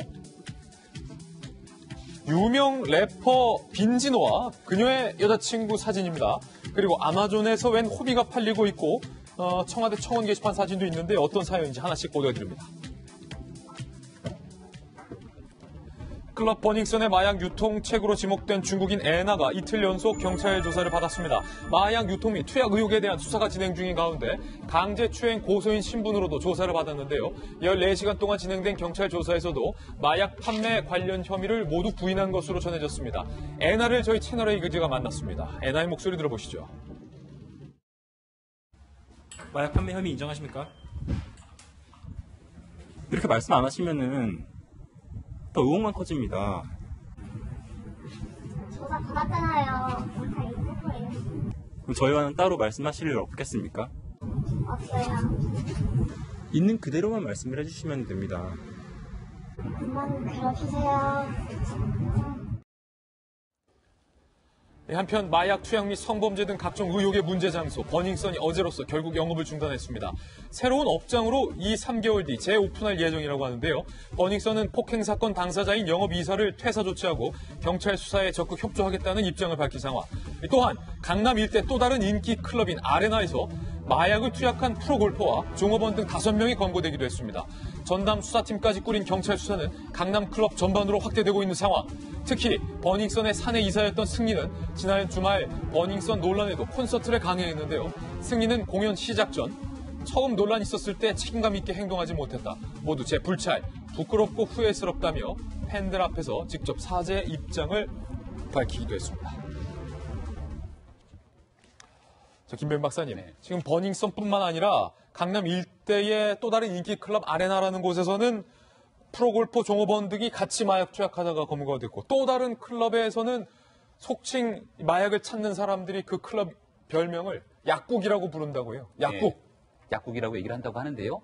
지금 이 버닝썬에 있는 직원 한 명이 구속돼서 수사가 진행되고 있는 상황입니다. 마약 투약에 대해서 어느 정도 확인이 된 것 같고 여기서 지금 애나라고 하는 인물이 MD라고 알려져 있는데 이 MD가 실질적인 클럽과 계약을 맺으면서 대규모의 손님들을 영입하게 되는데요. 손님들을 끌어모으는 역할을 하게 되면서 거기에 마약을 유통시킨 것이 아니냐라는 의혹을 갖게 되는데 이런 MD들이 한 클럽과만 거래하고 있는 것이 아니라 프리랜서 성격으로 여러 클럽과 거래를 한다는 겁니다. 그러다 보니 버닝썬뿐만이 아니라 아레나라고 하는 클럽 그리고 더 나가서 강남에 있는 전반적인 클럽으로 수사를 확대한다라는 게 지금 현재 보도가 되고 있는 내용인데요. 아니 클럽에 얼마나 마약이 많았으면 사람들이 약국이라고 부르겠어요. 그러니까 이러다 보니까 일부 네티즌들 입장에서는 버닝썬 문제가 상당히 심각해지고 있는데 경찰이 초동 수사 굉장히 미흡했고 이 사건이 커가니까 결국은 경찰에 대한 의혹을 무마시키기 위해서 속된 말로 물타기 하는 것이 아니냐라는 주장까지 나오고 있는 상황입니다. 그리고 그 정도로 경찰이 밝힌 바처럼 대한민국 강남 일대에 물뽕 등에 대한 마약이 이렇게 유통되고 있다면 그동안 대한민국 경찰은 손 놓고 무엇한 것인지 알 수가 없는 상황이고요. 저는 지금쯤 됐으면 이 NRC를 전격적으로 하루빨리 구속해야 되는 것이 아닌가라는 생각이 드는데 신변에 대한 위협까지 좀 있는 게 아닐까라는 생각이 듭니다. 많은 사람들이 NR의 입만 바라보고 있다고 하는데요. 대표로 한때 볼 수 있었던 홍보이사라고 얘기를 했습니다마는 승리 씨와는 과연 어떤 관계 속에 있었던 것인지, 그리고 이 버닝썬에서 마약을 유통하는 과정 속에서 회사는 과연 개입되어 있는 것은 없는 것인지, 그리고 물뽕 등에 대한 마약을 유통하고 여기에 대해서 활용했다면 누군가부터 공급을 받은 공급책이 있을 것 아니겠습니까? 신속하게 수사가 진행된다면 이 모든 것들을 못 잡을 리가 없는데요. 최근에 이 마약에 관련된 대한민국의 영화들이 참 많이 나옵니다. 근데 결과적으로 이 영화들을 보게 되면 참 씁쓸하게 영화가 그냥 영화가 아니라 현실보다 더 진짜 현실 같은 부분들을 그리게 되는 건데요. 안 잡는 것인지 못 잡는 것인지 정말 이번에는 확실하게 좀 밝혀졌으면 좋겠습니다. 더군다나 이 논란 초기 당시에 이 사건을 수사하는 경찰 입에서 이런 말도 나왔어요. 아니 그 버닝썬 클럽에서 몇십억씩을 버는데 걔들이 마약 팔겠어요? 그런데 이 경찰의 발언과 달리 실제로 언론이 취재한 결과 버닝썬에서 마약이 투약이 돼서 적발된 적이 있었다면서요? 네, 그렇습니다. 실제로 지금 경찰이 조사를 진행 중인데요. NRC 같은 경우에는 이 마약을 판매한 정황이 실제로 포착이 됐다고 합니다. 그리고 그 일부 전현직 클럽 직원들의 그와 관련된 증언을 지금 검찰이 확보를 한 건데요. 경찰이 확보를 한 건데요. 실제로 이 버닝썬에서 마약을 투약하다가 걸린 사건도 있습니다. 바로 지난해 3월에 탕모 씨라는 이 마약 사범이 있었는데, 이 탕모 씨가 이 버닝썬에서 마약을 투약하다가 걸린 겁니다. 그래서 이제 그 사실로 인해서 여러 군데서 하다가 그 중에 하나가 바로 버닝썬이었고요. 그 사실로 인해서 지난 3월에 징역 3년을 선고받기도 했습니다. 다만 이 버닝썬이 마약을 공급한 것은 아니라고 해요. 다만 바로 버닝썬에서 마약을 투약하다가 걸린 거기 때문에. 하지만 이제 검찰이 이제 여러 가지 마약을 판매한 정황을 NRC가 판매한 정황을 포착을 했으니까 그러면 마약을 어디서 공급했는지 이런 조사까지 진행을 하면 좀 더 구체적으로 밝혀지겠죠. 모르쇠로 일관하던 승리 씨가 17일 콘서트장에서 이렇게 사과를 했습니다. 처음 논란이 있었을 때 책임감 있게 행동하지 못했다. 모두 제 불찰. 부끄럽고 후회스럽다. 그런데 한 가지 의혹은 박정화 대변인, 승리와 애나가 찍은 사진과 영상이 공개되고 나서 승리가 입장을 바꾼 거거든요. 처음에는 모른다, 나는 사실 아무것도 아니에요 라고 하다가 본인의 연관성이 제기되자 사과를 하는 모습이 좀 아쉬워요. 어떻게 보세요? 많은 사람들이 비판하는 것처럼 사실은 승리 씨가 지난 이제 겨울 동안에 그 예능 프로에 나와서 저 버닝썬에 대해서도 얘기를 하고 그래요. 그러니까 굉장히 그 성공한 사업가인 양 이렇게 하면서 내가 한 달에 쓰는 돈이 얼마고 너무 많이 쓰는데 아껴 써야 되는데 이러면서 그 본인이 이제 그 기업을 하고 있는 내용에 대해서 이제 예능 프로그램에서 소개를 하는데, 그 이후에 사건이 터지고 난 다음에 그 말씀 주신 것처럼 나는 영업에는 관여하지 않았다라고 얘기하고 그 소속사인 양현석 씨 뒤에 이렇게 숨어서 마치 모든 걸 회피하려는 듯한 모습을 보였었는데요. 사건이 터지고 난 다음에 지금 와서 이제 콘서트를 앞두고 그 사과를 하고 그다음에 다음 달부터는 또 해외 국제 투어를 나간다고 하는데, 이제 본인은 공인이잖아요. 공인이기 때문에 어떤 일을 할 때 과연 이게 얼마만큼 사회적 파장이 있을런지, 그리고 내가 하는 일이 나를 좋아하는 많은 팬들에게 어떤 영향을 미칠런지 이런 사회적 책임까지도 좀 생각하면서 일을 좀 진행했으면 하는 아쉬움이 있었다라는 생각이 들고요. 지금이라도 입대하기 전이라도 과연 내가 버닝썬에 얼마만큼 관여돼 있었고 버닝썬이 얼마만큼 잘못 가고 있었는지에 대해서 아는 부분이 있다면 먼저 나와서 소상히 국민들한테 얘기하는 게 공인으로서의 옳은 자세 아닌가 이렇게 생각을 합니다. 첫 번째 악플 소식이었습니다. 두 번째 악플의 주인공은 래퍼 빈지노가 제대를 했습니다. 그런데 주인공은 그녀의 여자친구입니다. 서울대학교 조속과 출신으로 엄친아 래퍼로 불리는 빈지노가 연인인 독일 출신 모델 스테파니 미초바와 눈물의 재회를 나눠서 화제가 되고 있습니다. 바로 지난 토요일 군 생활을 마치고 만기 전역을 한 건데요. 외국인임에도 불구하고 SNS에 자신을 군대 간 남자친구를 기다리는 여자친구, 한국 곰신이라고 밝히며 빈지노를 묵묵히 기다려온 응원을 받아왔던 스테파니 미초바, 이분이에요. 빈지노 저녁 당일 미초바 씨는요, 자신의 SNS에 D-Day, 나는 마침내 그를 되찾았어. I got him back finally. 라는 글과 함께 이런 영상을 공개했습니다. 그런데 영상 속에서 미초바가 제대한 빈지노를 껴안으면서 눈물을 펑펑 흘리는 모습까지 공개가 됐습니다. 스테파니 미초바, 곰신이 아닌 꽃신을 다시 신게 된 것을 축하드립니다. 이야, 군대도 기다려준 거죠? 빈지노 대단해요. 빈지노 부러워요. 미국 온라인 쇼핑 사이트 아마존에서 우리 할머니 세대에 쓰던 호미와 호랑이 담요가 대박을 터뜨렸어요. 국내에서 4,000원 정도 하는 호미는 아마존에서 최대 25달러, 한화로 약 28,000원에 팔리고 있습니다. 호미를 사용해본 외국인들은 30도 휘어진 날은 미국 어디에서 찾을 수 없다. 호미를 쓰기 전에는 정원을 어찌 가꿨는지 의문이다 라면서 호평 일세. 그리고 이 호랑이 담요. 저희 할머니 집에도 이거 있었는데 벽에 걸려 있었어요. 코리아 밍크 벨벳 블링킷이라고 팔리고 있는 이 담요는요. 호랑이, 장미 등 강렬하고 촌스러워 보일 수는 있지만 아마존에서는 연일 품절, 백호판도 있습니다. 한국에서는 10,000원 안팎인데 아마존에서는 약 89,000원, 90,000원 가까이에도 지금 불친하게 팔리고 있습니다. 현지인들은 이불인지 깔개인지는 모르겠습니다만 이거 좋다. 이거 굉장히 소위 힙하다. 이렇게 극찬이 달리고 있다고요. 정작 한국인들은 왜 이렇게 인기가 있는지 모르겠다는 반응인데 역시 세계 속의 한국인 걸까요? 어쨌든 저는 이 말이 생각납니다. 우리 것이 좋은 것이요. 지금 아마존을 달구고 있는 가장 뜨거운 상품들 몇 개를 저희가 한번 준비를 해봤습니다. 함께 보시죠.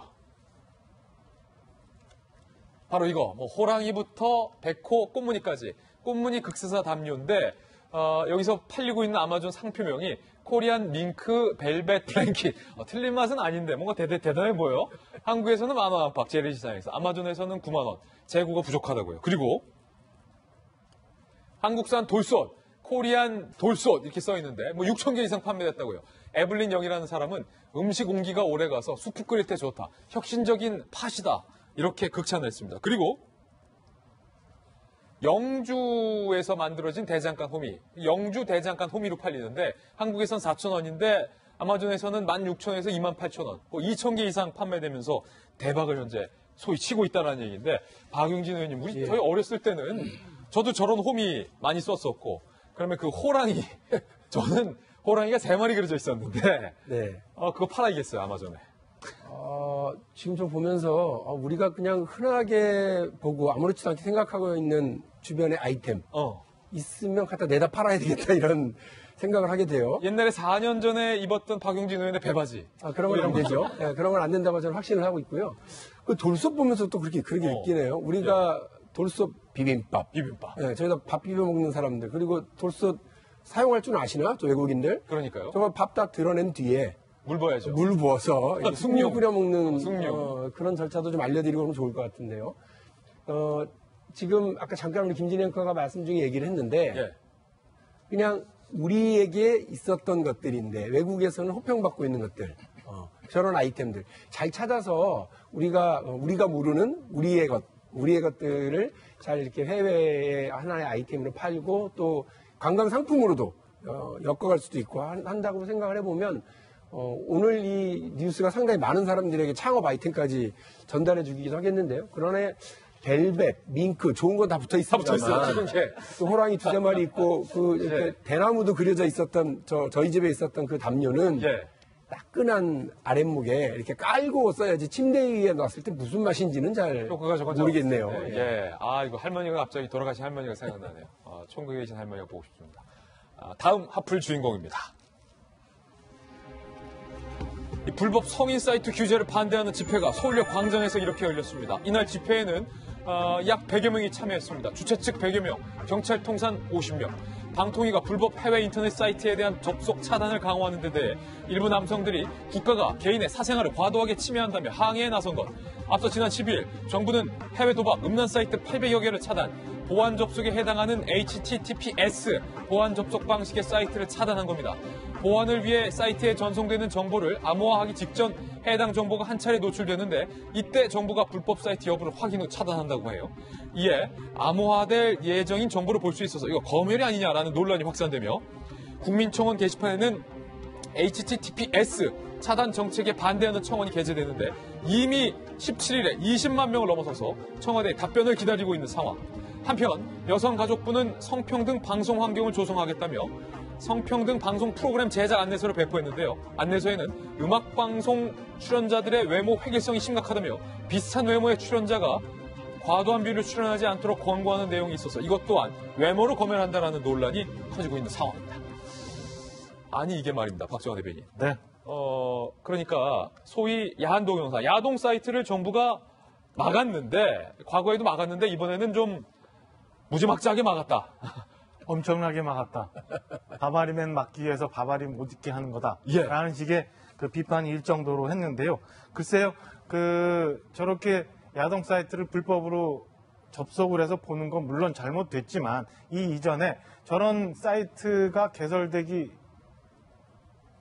개설되는 걸 막고 그 다음에 그게 유통되는 걸 막는 게 우선이지 저렇게 획일적으로 다 막는다고 될 일인가 싶은 생각이 하나 듭니다. 그리고 우리나라 요즘에 보면은 그 성인물에 대해서 규정도 애매해져 있는데 그 규정부터 좀 손을 봐야지 저렇게 그 모든 걸 다 차단하겠다고 하는 게 과연 옳은지라는 생각이 들고요. 방통위가 할 일이 좀 없으시면 요즘에 뭐 시사 프로그램 이쪽 편향 저쪽 편향 이런 논란이 많은데 그런 거는 좀 제재를 좀 하시지 왜 저런 거 갖고 문제를 삼나 싶은 생각이 듭니다. 예, 박소연 차장 지금 항의를 하고 있는 청원 게시판이 21만 명이 넘어선 상황인데 그러니까 리벤지 포르노 같은 불법 콘텐츠만 차단하면 되지 왜 다 성인 영상을 차단하느냐 뭐 이런 불만이에요? 그렇죠. 아무래도 그런 사이트들을 통해서 불법 촬영된 동영상들이 올라오고 이를 인해서 피해를 보는 사람들이 생기기 때문에 이걸 이제 규제를 하고 나선 건데요. 문제는 뭐 이렇게 하나하나 다 찝어서 그렇게 규제를 할 수 있으면 정말 좋겠죠. 근데 그게 쉽지가 않으니까 거기에 들어가는 그 길목을 다 차단하겠다라는 취지로 좀 더 강력하게 차단하겠다는 취지로 이렇게 새로운 시스템을 도입을 한 건데 문제는 저는 실효성에 대해서 좀 얘기를 하고 싶어요. 문제는 실효성. 네.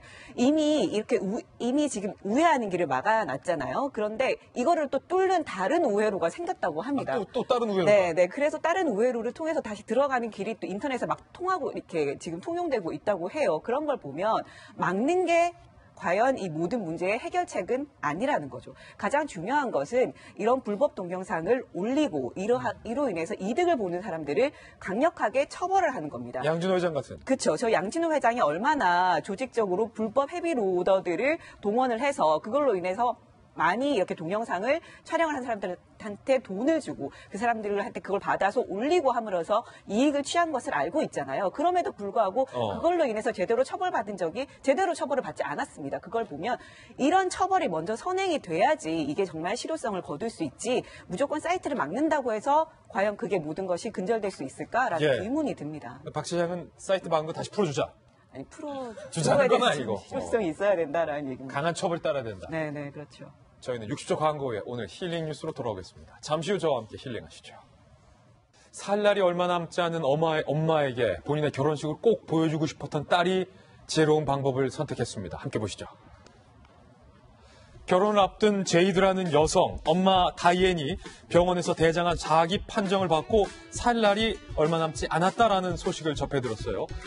급격히 건강이 악화된 엄마, 병원 침대에서 일어서는 것조차 힘들어서 끝내 결혼식에 가지 못할 확률이에요. 그러자 이 딸이 결혼식 일정을 앞당겨서 엄마의 병실에서 이렇게 작고 조촐하지만 아름다운 결혼식을 올렸습니다. 이 결혼식의 하이라이트, 신랑과 신부가 입을 맞출 때 끝내 이 어머니 그 모습을 보면서 감동의 눈물을 터뜨렸다고 합니다.